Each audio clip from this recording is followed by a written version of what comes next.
Good day guys. Ito palang sinend ng customer sira yung kanyang display, parang discoloration or negative na hindi maintindihan o tawag namin is garbage image. Ganyan po pa yung sira ng inyong TV po. Yan po ay may diferensya po yan sa panel. So yan po ang kanilang model number 50C. Yan nga po, 50C TCL. Yun po ang kanilang subdivision. So upon checking po, hindi agad-agad lumalabas yung sakit po ng TV na yan. So no choice kundi kailangan buksan. So may sakit na po talaga yan mga sir sa kanyang panel. So hindi na po or yan na po talaga yung pinakasakit niya. Yun po kasi yung most reason lagi naka 100% na backlight brightness settings.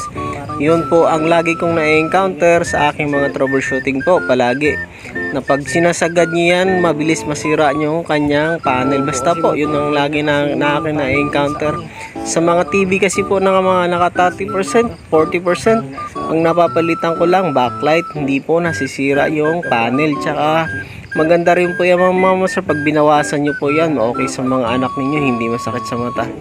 Yun nga po, laki pa tayo at hindi pa napapagawa sa iba. Lagi natin sinasabi sa tuwing mag-home service tayo na 80 to 90% pag hindi pa napagawa ng sa technician. Yun po ang dahilan po, yun po may damage sa kabilang signal. So pag hinang natin yung kabilang signal, makikita agad natin na meron siyang damage. Bali dalawa pala yun mga sir, yung signal yan, left and right. So nakita natin sa left na may damage. So hinang din natin yung right, walang damage. Clear na clear. So ibig sabihin nasa left side yung problema. So ito naman po, hindi po ito na DIY, wina-warning ko lang kahit sinasabi ninyo na tape method, minsan po lumalala yung sira ng TV. Paubayan na lang po sa mga kapwa ko technician kung sino man po malapit sa inyo. At sa akin naman po, nag-home service ako ng Calabarzon, NCR, tsaka yun nga po, buong Calabarzon tsaka buong NCR. Yun nga po, na-fix natin yan na maayos na mahaba yung warranty. Dito po, sasabihin ko na 4 months yung aking warranty. Sa gusto po magpagawa po, yun nga po, nag-home service pa ako. Maraming salamat po. God bless us.